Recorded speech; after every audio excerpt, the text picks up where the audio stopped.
Prepare for IELTS practice listening tests. Practice listening test 4. Turn to Section 1 of Practice Listening Test 4. Section 1. Listen to the conversation between John and Carol. They are classifying donated books according to topic. First, you have some time to look at questions 1 to 10.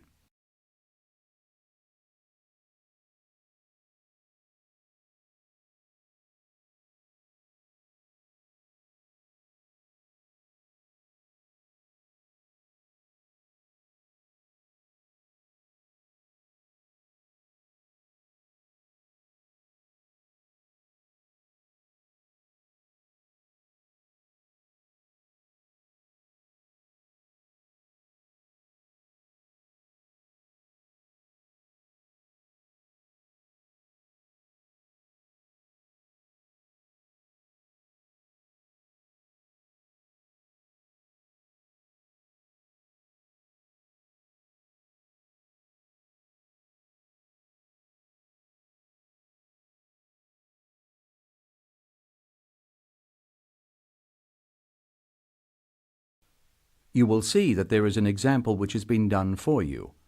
The conversation relating to this will be played first.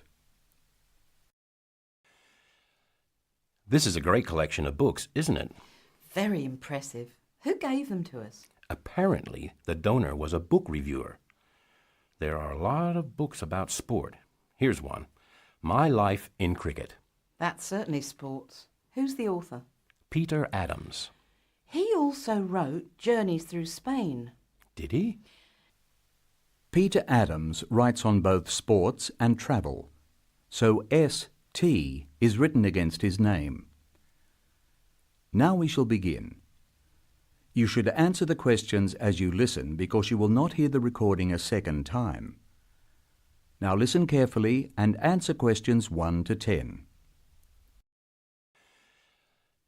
This is a great collection of books, isn't it? Very impressive. Who gave them to us? Apparently, the donor was a book reviewer. There are a lot of books about sport. Here's one, My Life in Cricket. That's certainly sports. Who's the author?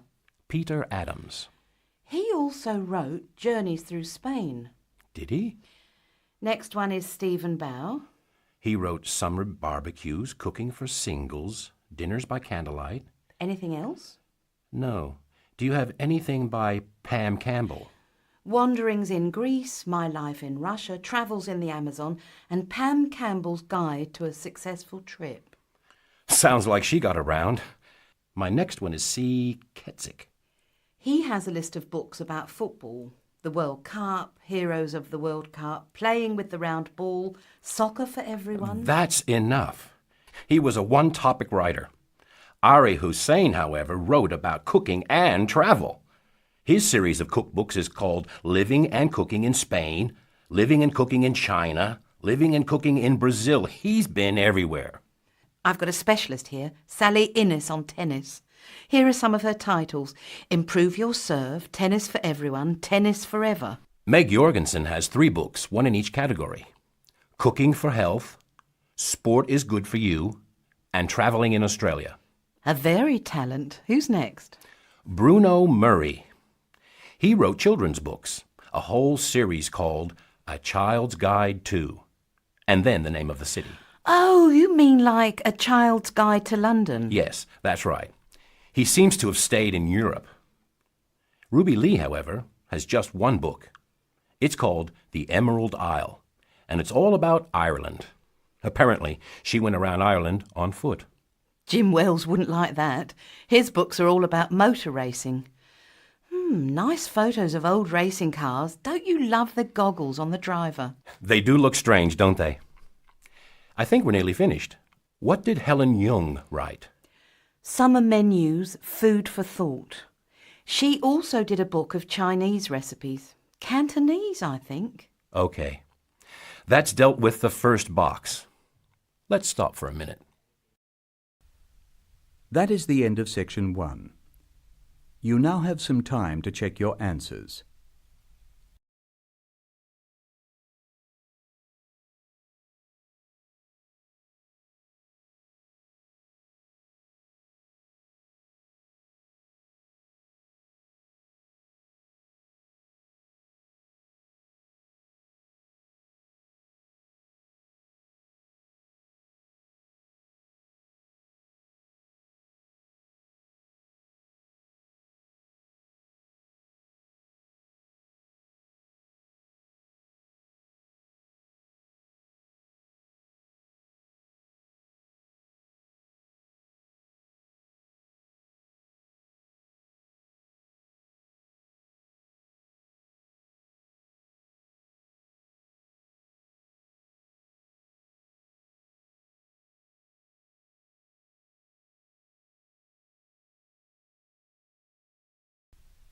Now turn to Section 2. Section 2. You are going to hear a talk by a student advisor who is inviting new students to a welcoming party. First, look at questions 11 to 16.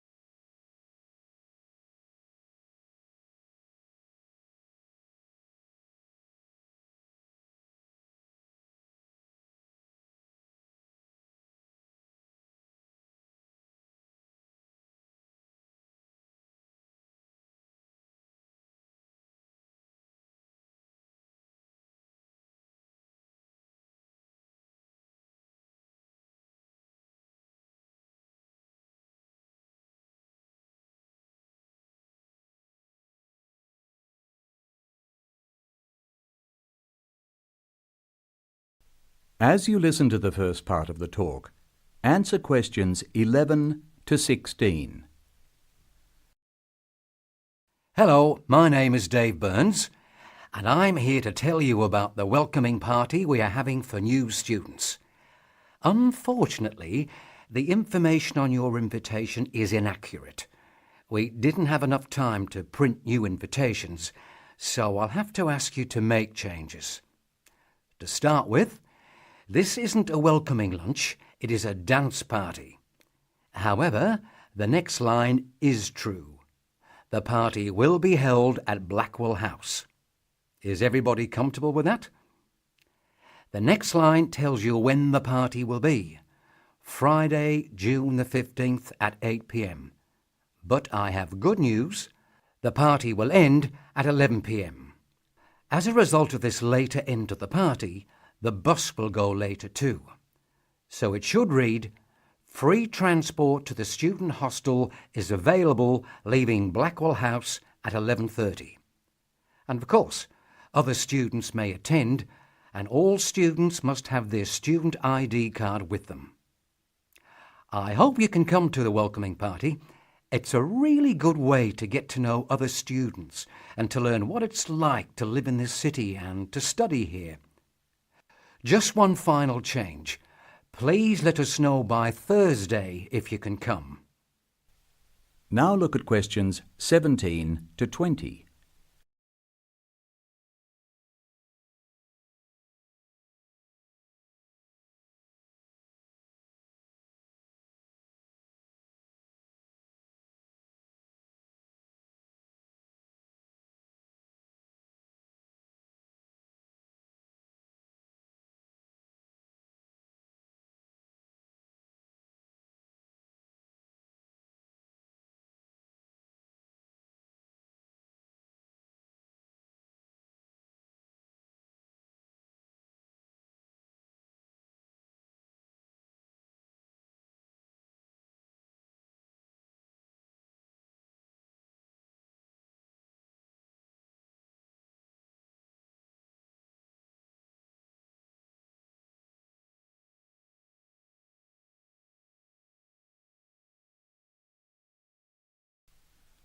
Now listen to the second half of the recording and answer questions 17 to 20.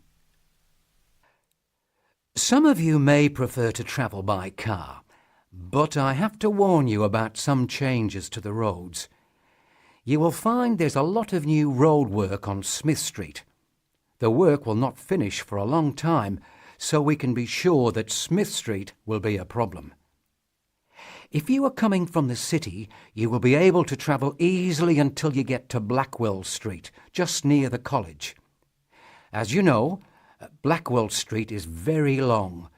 You should avoid the corner of Blackwell Street and Jones Road, because they are laying telephone cable. However, you can take a detour and avoid Blackwell Street altogether. The best thing to do is to pass the roundabout and take the first road on your left, which is Brown Avenue. Brown Avenue will lead you into the college grounds, so that's easy. I hope everyone has a great time. Bring your friends and we'll see you on Friday. Oh, one final reminder. It's best to use the side door. The front door may be locked at 7, so come to the side. See you on Friday. That is the end of section 2. You will now have some time to check your answers.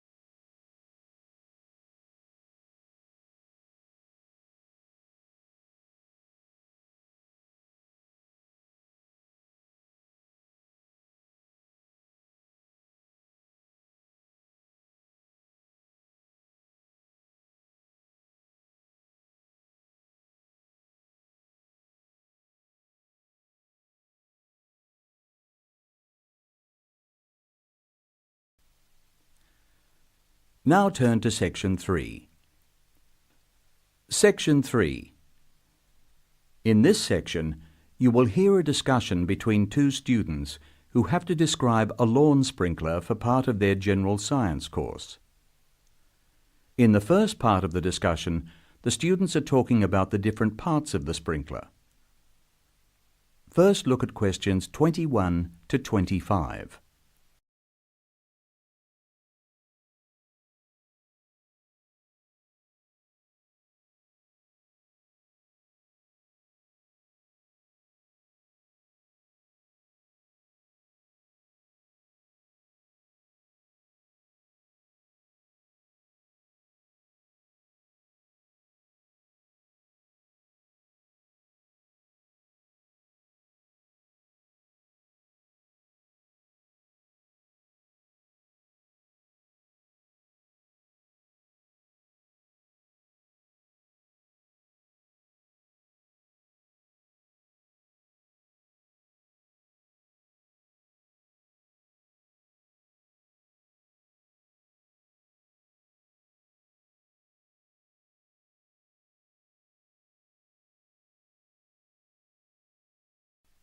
Now listen to the conversation and label the parts of the sprinkler on the diagram. Hello, Scott. I believe you're going to be my partner for this practical session. Have you got the model set up? It's right here. The instructions say we have to describe it first and label the diagram. I've started from where the water enters the machine. The water enters through a hose pipe and then it turns a water wheel. You can see where the wheel is marked by an arrow pointing upwards. It's called a water wheel because it's designed so the water will catch against the wheel. The action spins a series of gears. How are you going to describe the gears? There are 2 worm gears, one vertical and one horizontal. The horizontal worm gear drives a circular gear. The gear is connected to a crank which changes the motion. The crank is already labelled. Do you see the 2 white arrows? I see. OK, the water has passed across the water wheel. Then what? OK, then you could say the water passes through the spray tube. Yes, I see. And the water is then spread over the lawn through holes at the top of the spray tube. How are you going to describe the base? How about this? The sprinkler stands on a base consisting of 2 metal tubes which join at a hinge at one end and continue into a plastic moulding at the other. That's certainly starting at the bottom. Do you want to mention that there's no water in the base? Well, I don't think that's necessary. If you look at the diagram, it's easy to see that the only metal tube to contain water is the spray tube. You can actually see the water coming out of it. Now look at questions 26 to 30.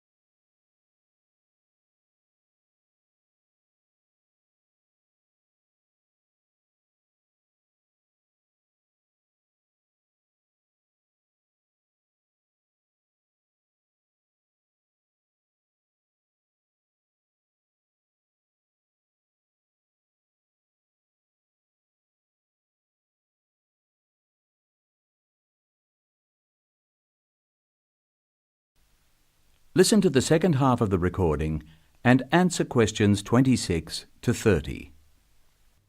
Hello, Scott. Linda, I'm glad I caught you before class. Did you know about the change in the examination schedule? Change? Yes, the last day of examinations for your group will be December the 2nd instead of November the 29th. Is that definite? We were told they'd be on November the 26th, and then there was a rumour that they'd be on December the 1st. The schedule's gone to the printer. There can be no changes. It's definitely December the 2nd. That's a relief. I'm going to the US on December the 4th. Are you one of the exchange students? Yeah, I'm really looking forward to studying there. Do you know if their general science courses are anything like ours? It's not very likely.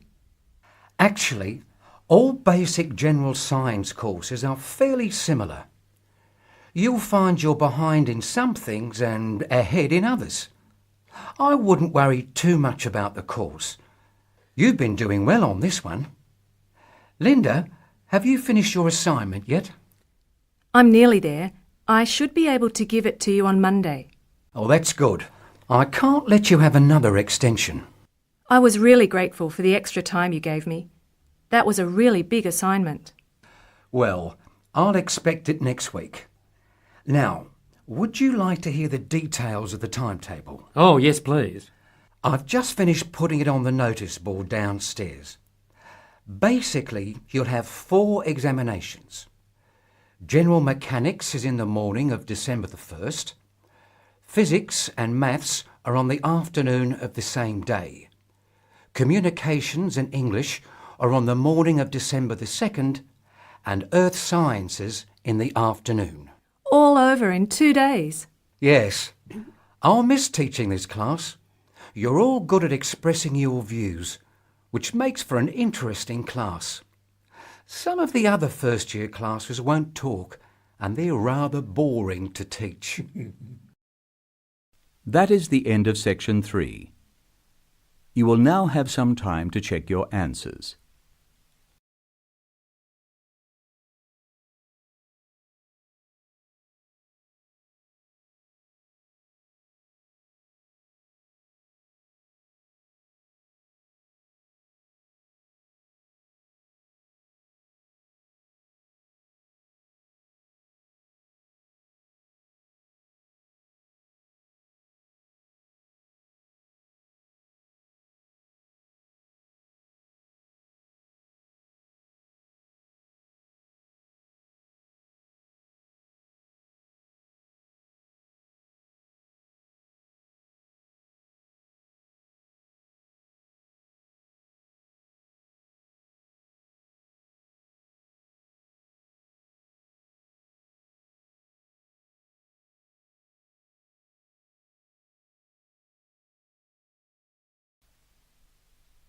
Now turn to section 4. Section 4. You will hear an extract from a talk about student health and specifically about ways to avoid headaches. First look at questions 31 to 40.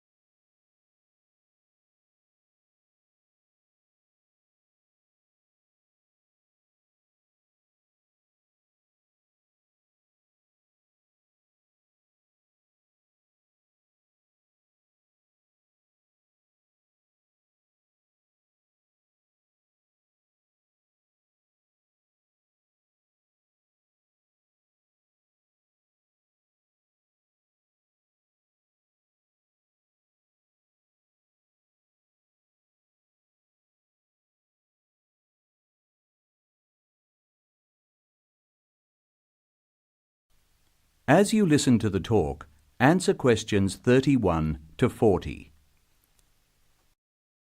Hello. Welcome to the Student Orientation Program. Today's session is on health issues, and this talk is about headaches and how to avoid them. It may surprise you to hear that headaches are often caused by hunger. In fact, one study suggested that 70% of headaches are related to hunger, which makes it the principal cause. The advice is simple. Eat 3 meals a day and try to keep to a fairly regular schedule of meals. People associate noise with headaches, and for most of us, excessive noise creates the conditions for a headache. Very loud noise is unpleasant, and people usually remove themselves from it. Having said that, younger people tend to tolerate noise better than their elders, so I may be leaving noisy places far earlier than you. Just remember that exposure to too much noise may predispose you to a headache. Of course, we all associate headaches with studying. In fact, the headache probably doesn't come from the studying so much as from being tense. When we study hard, we often hunch over our work. Try raising your shoulders and tensing them. Now, relax. Can you feel how much more comfortable a relaxed stance is? Another thing, it's very important to check that you are working in a good light. It will not actually hurt your eyes to work in a bad light, but it will make you tired very quickly and is very likely to give you a headache. What's more, if you have the book flat on the desk in front of you, it will be harder to read, and you will have to hold your head at an odd angle. It is wise to have a bookrest which raises the material you are reading 45 degrees to the desk. This will help reduce your chance of a headache. Try to relax before bed so that you will be relaxed when you try to sleep. A soak in a hot bath may be helpful.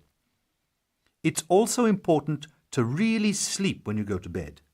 A good mattress is a wise investment for people who want to avoid headaches. This talk seems to keep coming back to tension. Tension may cause you to chew too forcefully, clench your jaw, or grind your teeth, and this, in turn, may lead to headaches.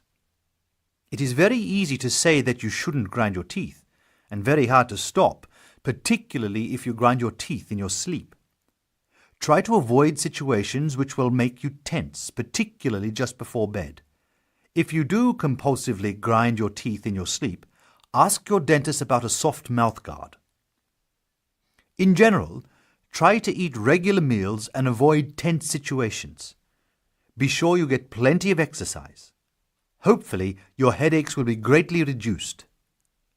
One other thing I should point out, avoid smoky rooms and cars. Such places certainly encourage headaches, and the smoke may be doing you quite serious long-term damage. That is the end of section 4. Now you have some time to check your answers.